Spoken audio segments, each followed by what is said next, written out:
Axel Cour, qui va nous parler de mission principale, participer à la gestion des collections d'ouvrages de la bibliothèque, acquisition, traitement documentaire, valorisation des ouvrages.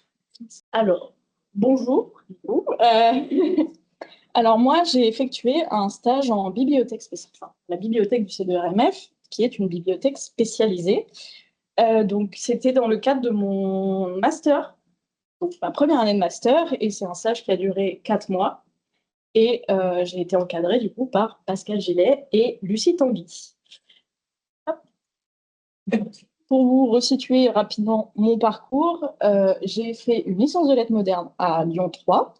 Et en fait, je me suis dit que la littérature, c'était bien, mais en fait, ce qui m'intéressait surtout, c'était l'objet libre et son traitement. Et donc, du coup, je suis partie pour un master métier du livre et de l'édition, parcours information, documentation, bibliothèque à Grenoble. Ne vous fiez pas à l'image, c'est beaucoup moins joli en vrai.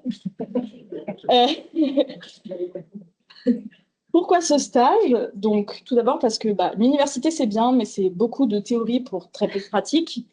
Donc, surtout pour les métiers de bibliothèque, on est censé travailler sur des SIGB, donc des systèmes intégrés de gestion de bibliothèque. Et en fait, c'est des logiciels, c'est un système qui est assez restreint et qu'il faut payer. Donc, du coup, l'université n'avait pas les capacités de se le procurer. Donc, c'était beaucoup de théorie. On a eu des photos, mais c'est pas assez complet. Et donc, la proposition que le C2RMF a fait, c'était un stage de 4 mois. Moi, il me fallait seulement 2 mois de stage pour valider mon année, mais je me suis dit que 4 mois, c'était une formation beaucoup plus complète et ça me permettait de me familiariser avec les outils. Et ce qui m'a aussi intéressée, c'est que c'est un fonds axé histoire de l'art, restauration, recherche, et c'est beaucoup plus riche et spécialisé que les bibliothèques municipales. Donc, pour vous présenter rapidement le département archives et bibliothèques, moi, je suis dans la filière bibliothèque. Et donc, l'équipe est composée de 2 personnes qui sont aussi des encadrantes, du coup. Pascal Gillet, qui est chef de la filière, et Lucie Tanguy, qui est responsable du fonds de périodique. Et donc, l'objectif de la filière bibliothèque, c'est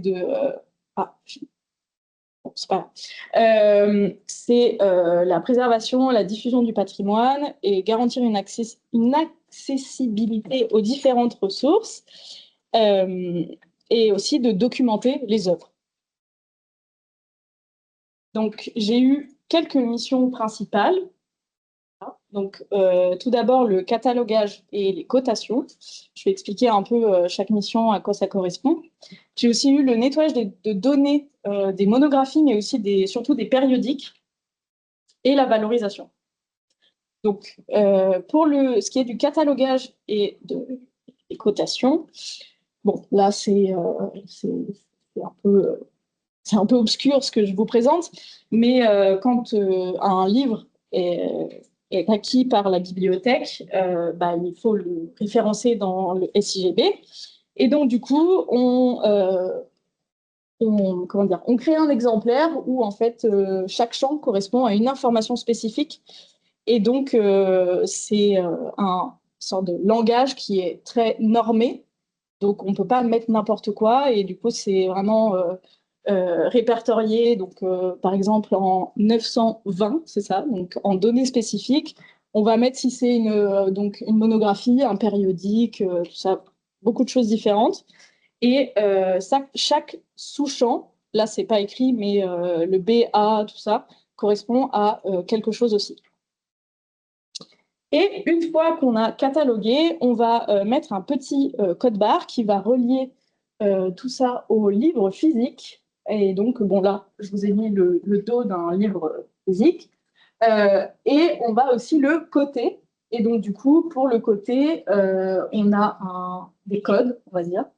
Donc, la couleur va correspondre à une catégorie de la bibliothèque. Par exemple, le rouge, le 5 et le CPR, ça correspond à la conservation préventive. Et ensuite, il va y avoir une sous-catégorie parce que conservation préventive, c'est encore trop large. Donc, la sous-catégorie, ça va être des chiffres qui sont, donc là, par exemple, le 6, qui va être sur la gestion des réserves. Et après, pour compléter ça, on va mettre les 3 premières lettres de l'auteur et l'année de diffusion de l'ouvrage. Ensuite, donc la deuxième mission, c'est le nettoyage des données. Donc là, le but, ça a été de reprendre la collection de la revue de l'estampille l'objet d'art. Et donc, ce qu'il fallait faire, c'était le nettoyage pour uniformiser les notices. Donc, le petit tableau avec tous les champs qu'il faut remplir, j'ai dû faire ça pour tous les exemplaires de l'estampille l'objet d'art, qui est quand même une assez grosse collection. Il y a plus de 600 exemplaires. Et donc, le but, c'est vraiment d'uniformiser, de rentrer les mêmes informations en fonction du numéro aussi, mais rentrer toutes les informations pour que ce soit répertorié au mieux dans le SIGB. Et on a eu un don de la BPI qui a permis de compléter l'ensemble de... Enfin, vraiment, presque toute la collection a été complétée. Et donc, j'ai dû tout reprendre. Et donc, tout ça, ça s'inscrit dans le plan de conservation partagée des périodiques, où la bibliothèque s'engage à donner l'accès à l'intégralité des collections. Et dans ce PCP, il y a 5 revues qui sont garanties, donc Techné, Support Tracé, l'estampille l'objet d'art, Studies in Conservation et la revue des musées de France. J'ai aussi eu la chance de faire de la valorisation. Donc, principalement, c'est la semaine de la QVCT. Donc, j'ai pu faire une sélection d'ouvrages sur le thème du beau. Donc, c'est une sélection que vous pouvez retrouver dans la Gazette du mois de juin.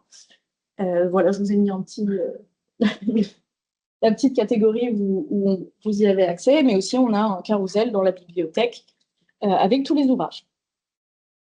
Mais aussi, j'ai pu participer à l'informatisation du fonds, ce qui permet d'informatiser le prêt, le rendre beaucoup plus pratique. Et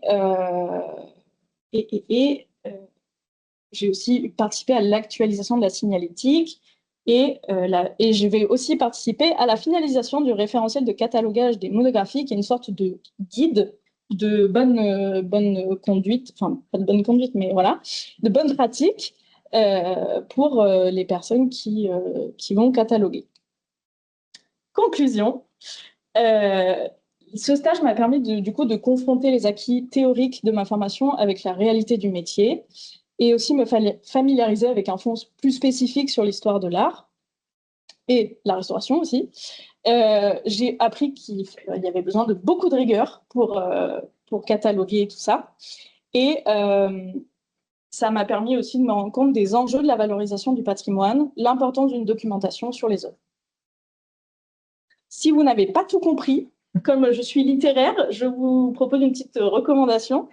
Les 600 mots métiers, voilà, c'est une sorte de dictionnaire de tous les mots un peu compliqués que j'ai pu dire, voilà, si ça vous intéresse. Voilà, merci pour votre écoute. Il y a des questions. Oh. Est-ce qu'on peut le trouver, le livre des 600 mots? À la bibliothèque. Voilà. Et donc pour ton Master 1, la liste se termine, ton stage se termine bientôt? Au fin juillet. Fin juillet. Et du coup, Master 2, il y aura un stage obligatoire également ou... Je ne poursuis pas en Master 2. D'accord. Je vais préparer le concours de bibliothécaire. Voilà. Avec une vie particulière d'endroit ou de bibliothèque travailler Idéalement sur Paris. Voilà. plutôt dans des bibliothèques du coup, histoire. Ouais, un peu plus spécialisé, histoire de l'art, tout ça, ça m'intéresse vraiment. D'accord. Eh bien, merci encore, Axel. Eh ben, merci à vous.